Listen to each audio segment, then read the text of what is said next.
been a couple years since I competed, just about 4 years since my last fight. You know, I had my third fight scheduled, and you know, 5 weeks prior to the fight I backed out of it due to some personal issues that were going on. You know, and I had pretty much given up boxing at that point, and you know, I'd been out of the gym, out of working out for about 3 years before my coach Kent and Kelsey convinced me to come back to the gym and start, you know, coaching. So I got back in the gym doing that. We have an adaptive boxing program we do with Parkinson's patients. So that's really what got me back in the gym, and then working with them, and you know, a friend of mine's son came down with cancer at 5 years old. So I said, you know what, I've been in the gym, I've been working hard, you know, why not give it a shot? So, you know, I just celebrated about a year of sobriety in April. So, you know, with all that stuff going on, I had some time to think about really, you know, what I wanted to do with my life and what I was doing. And, you know, I just said, you know what, I still got it in me. You know, 35 years old, but, you know, I still got a lot of heart in there, so.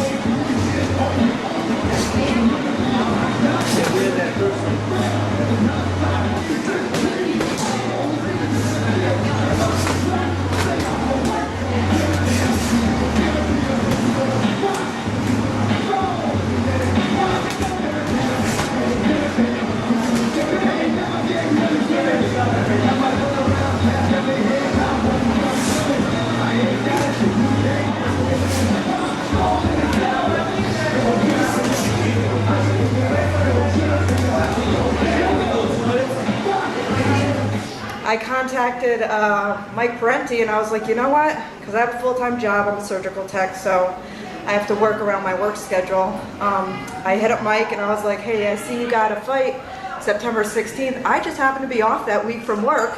I'm going to take that fight, you know, no manager, I didn't run it by anybody, I just signed up for it. And he's like, yeah, sounds good.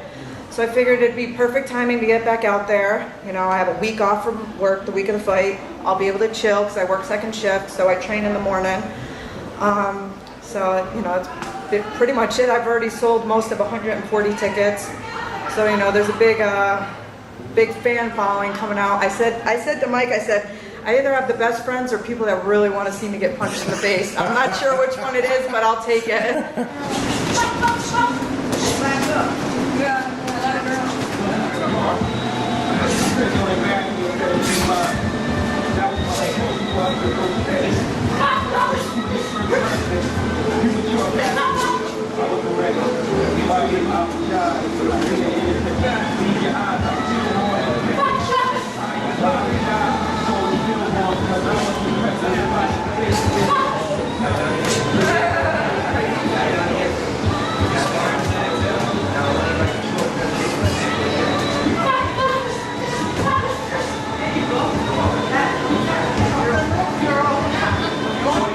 A lot of people ask me, why do you do it, especially the people I work with, because I'm in the medical field. You know, I specialize in neurosurgery, so the brain surgeon I work with is like, why would you do that? But he bought 7 tickets to the fight, so I mean, you know, it's not really something you can explain to somebody that doesn't do it, because they're never going to understand, you know. I fell in love with the sport years ago when I started. And you know, it's really what kept me sane. You know, for most of my amateur career, I was sober, so I had 8 years and 9 months before I went out, and then I got sober again, and it really brought me back to the gym, and it's really, you know, what keeps me sane and what keeps me grounded. You know, it gives me something to strive for, you know, my own personal growth, you know, and with coaching, it's a different side of things, but you know, I've got little girls that we coach every Saturday. There was probably 11 girls, you know, so they look up, you know, I could be a role model to these kids, and I wish I had something like this when I was younger, because I might have not went down the path I went down, but luckily, you know, boxing steered me right back in the right direction. You know, this is where I need to be, and I couldn't be more thankful to Kent and Kelsey, because Kent really didn't give me an option. He was like, oh, this isn't a question, you have to show up and coach, and I'm like, okay. You know, so it really kept me sane and keeps me, you know, having positive energy, you know. And I've even spoke about it at AA, you know, like this is my meeting. This is where I come to stay sober, you know. Right. You know, there's all different walks of life in here, you know, that we're all the same, but we're all different at the same time. It's a melting pot of insanity, you know, and like I tell people at work, you know, I can't explain it to you, you know, unless you do it. They're like, why would you torture yourself? Why would you do this? And I'm like, I can't explain it to you other than because I love it. It's what I do. You know, I tried to walk away from the sport. Trust me, I tried, and it's still there. You know, and even after I'm done competing, you know, I'll always coach. I don't think I'll ever leave the gym. You know, It's always going to be a part of me.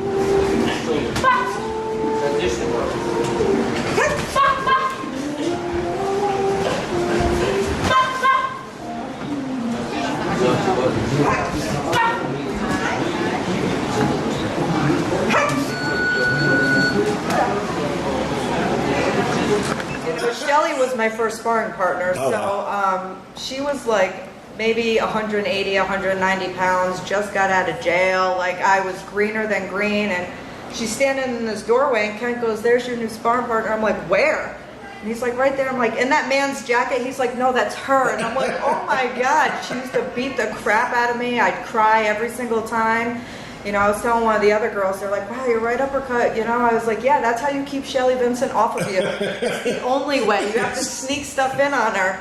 So I said, "You guys can thank Shelly for that, because it was like the only way to get her away from me, you know, because, you know, obviously she's, you know, had 20 pro fights, you know, a substantial amateur career. So, you know, I learned from one of the best, you know. Right. I was raised by one of the best. She was my original sparring partner, and until she moved to Rhode Island, you know, she was all I sparred with. Wow. So, you know, I credit some of my toughness from working with her, you know. It's really basically like working with one of the dudes, because she does not hold back. And, you know, for some people that works, for some people it doesn't, you know. Yeah. It is what it is.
You know, as for this fight, yeah, I was gonna say, what do you know about your opponent? You know, I actually don't know that much about her. Only just I thought I saw that right she's around, a PhD or something. She's an astrophysicist in New York. An astrophysicist. So yeah, both of you guys, this is not your main job. So you know, for me, I looked at it, and you know, she's got a full-time job. I have a full-time job. We're both have careers. You know, we're not rotting away in the gym thinking about killing each other. You know, we're two older women.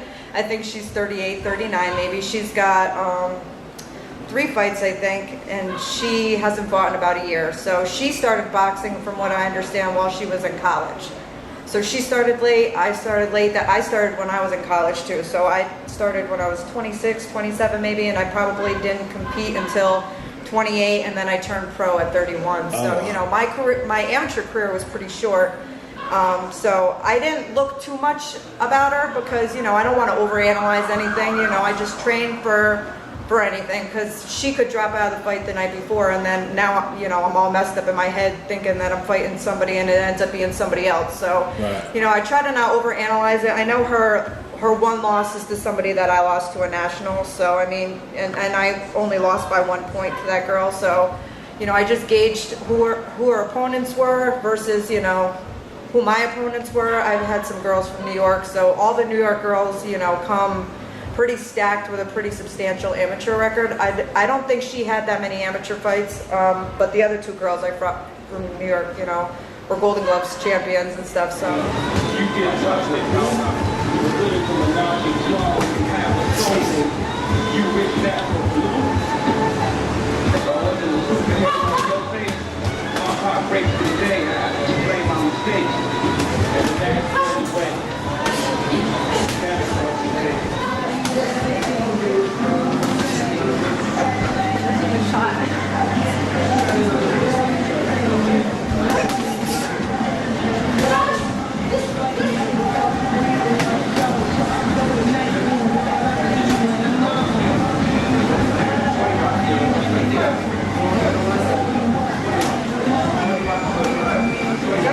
I'm ready. I mean, you know, I'm excited to get back out there. You know, it's a hustle, it's a grind, selling tickets because that's where you make your money. So right now my ticket sales are the same amount as my purse right now because I've sold, you know, 140 tickets. There's people renting buses, like people, I don't know who's going to be working in the OR that day because I'm pretty sure the entire staff is coming, you know, so there's a lot of people coming out to support me. No car accidents. Nobody better get hurt because nobody's going to be there to save you. No, but, you know, my sister's coming up from Virginia. My dad always goes. He sits ringside. My mom and my stepmom aren't going to be there because they can't really stomach it. But, you know, I've got some people coming from out of town, you know, from New Jersey. Oh, that's cool. So it's pretty cool, you know. And that's a huge Boxing Day because it's the Canelo. It's also Mexican Independence Day. Oh, there you go. Yep. Yeah, You know, that night quarter is Mexican, so. Golovkin. Yep. Cool. Yeah, so, you know, I'm excited. I'm ready to get back out there. I'm ready to eat some donuts afterwards.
Yeah, I feel good, you know. You know, I'm going to be more than ready for this fight. I'm excited. I'm not sure what. Yeah, it's a 4-rounder. Yep.